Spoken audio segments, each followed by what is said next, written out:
Naambos natin yung dalawa, si Palopa Channel at saka si ano, Alam nyo, Kabendors ice TV. cream, pero walang laman. Kasama lang si Yosop Kasi yun, TV vlog mga guys. Yan o.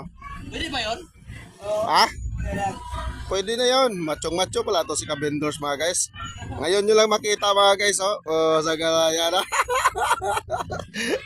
Machong macho pala tong body namin ah. Bacho. Yun o. Siya yata yung taya ngayon sa Ibalik. tinda niya mga guys. Siya yun. Ito na daw, mga idol, pag bumili kayo, pwede nang tikman. Diba? Hindi ano. Kung bumili kaya pwede may sipon.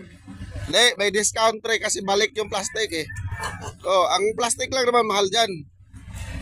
Sa totoo lang, yung plastic lang mahal dyan. Sipol na to, pre. Oo, sumisipon yan. Siguro mo. Iyon no. Padinda ni Kabendors mga guys. Kaya nga Kabendors mga guys eh. Kaya